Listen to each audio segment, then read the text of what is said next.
सुबह के 8 बज चुके थे। पूरा परिवार टेबल पर नाश्ते का इंतजार करते हुए रसोई की तरफ देख रहा था, लेकिन काफी देर होने के बाद भी जब वहां से कोई नहीं आता तो कलावती जोर से कहती है, बहू, अरे आज खाना मिल जाएगा या अगले जन्म तक इंतजार करना पड़ेगा? ये लीजिए खाना।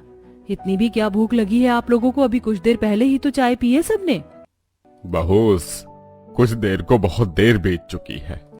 ये क्या भाभी, इतनी देर लगाकर भी आपने बस सब्जी रोटी बनाई है? हाँ तो क्या, सुबह सुबह 56 भोग परोस कर दूं? अरे खाना बनाना कोई बच्चों का खेल नहीं है, मेहनत और समय लगता है। ऊपर से मैं अकेली सारा काम करने वाली। खाना जल्दी चाहिए तो अपनी दूसरी भाभी ले आओ। अरे भाभी, अब खाने के चक्कर में आप मुझे घोड़ी चढ़वाने पर क्यों तुली हो? और नहीं तो क्या बहू, वैसे भी अब अच्छी लड़कियां रही कहाँ गई हैं दुनिया में। माँ, आप ढूंढना तो शुरू करो। वैसे भी ये नालायक अब शादी नहीं करेगा तो कब करेगा? अब तुम लोग खाने पर ध्यान दो। वैसे ही इतनी देर बाद खाना बनकर आया है। सभी मिलकर खाना खाते हैं। अब बीतते समय के साथ कलावती अपने छोटे बेटे सुमित के लिए रूबी नाम की लड़की को चुनकर धूमधाम से शादी करवाती है। शादी के अगले दिन ही जहां रूबी अपनी पहली रसोई की रस्म के लिए तैयार होकर बाहर आती है तो देखती है कि पूरा परिवार हॉल में इकट्ठा होता है। क्या बात है, आज तो आप सभी लोग बड़ी जल्दी उठ गए। हाँ भाभी, वो आज छोटी भाभी की पहली रसोई की रस्म है ना, इसलिए मैं आप लोगों के लिए भी चाय बनाकर लाती हूँ। अरे नहीं नहीं बहू, चाय तो सुमन बहू भी बना देगी। तुम तो बस खाना बनाने पर ध्यान दो। हाँ, खाना ना स्वादिष्ट और जल्दी बनाना। वो क्या है ना, तुम्हारी जेठानी खाना बनाने में बहुत समय लेती है। हाँ, और फिर जब खाना बनकर आता है तो हमारी भूख मर जाती है। बस बस, मेरी बुराई हो गई हो तो उसे रसोई में जाने भी दो। आप लोग चिंता मत कीजिए, मैं खाना बनाने में बिल्कुल भी समय नहीं लगाऊंगी। मैं बस यूं गई और यूं आई। रूबी रसोई में जाती है और यहाँ सभी को टेबल पर बैठे 2 मिनट ही हुए होते हैं कि तभी रूबी सभी के लिए नाश्ता लेकर बाहर आती है। नाश्ते में सिर्फ सैंडविच, पोहा और जूस देखकर सुमन जोर से हंसते हुए कहती है, अरे तुम्हें खाना बनाने के लिए कहा था, सैंडविच पोहा नहीं। जेठानी जी, सुबह के नाश्ते के लिए भला सैंडविच, पोहा और जूस से बेहतर क्या होगा? और तो और ये 2 मिनट में बन भी गया तो समय की बचत भी हुई। वाह रूबी, तुम तो बहुत समझदार हो। और वैसे भी सुबह के समय तो हल्का नाश्ता ही करना चाहिए। पर देवर जी, ये नाश्ता स्वादिष्ट भी तो होना चाहिए। अब इस सैंडविच में ब्रेड और सब्जियों के अलावा क्या स्वाद आएगा? वो तो खाने के बाद ही पता चलेगा ना जेठानी जी। और स्वाद ना आया तो कहना। सभी घर वाले रूबी का बनाया नाश्ता खाते हैं और सैंडविच की बहुत तारीफ करते हैं। देखकर सुमन मन ही मन कहती है, इसके 2 मिनट में बनाए खाने पर तो पूरा परिवार ऐसे दीवाना हो रहा है जैसे कभी जिंदगी में सैंडविच खाया ही ना हो।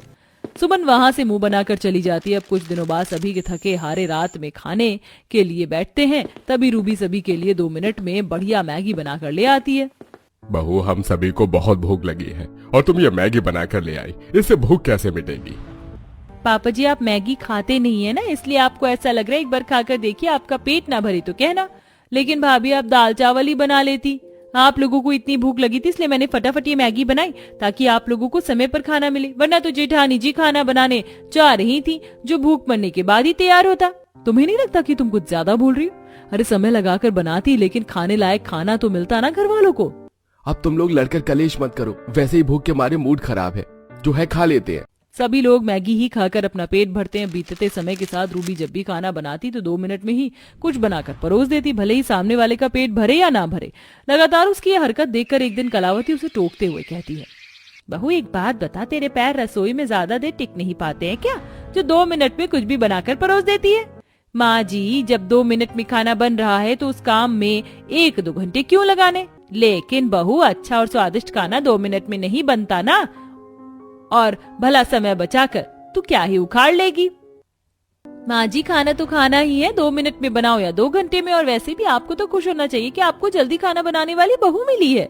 इतना कहकर रूबी अपने कमरे में चली जाती है तो वहीं कलावती अपना सिर पकड़ लेती है। एक रोज श्रुति रूबी से बहुत जिद करते हुए कहती है, भाभी आपके हाथ का 2 मिनट वाला खाना तो बहुत खा लिया, अब आप मुझे मेरी पसंद का डोसा खिला दो।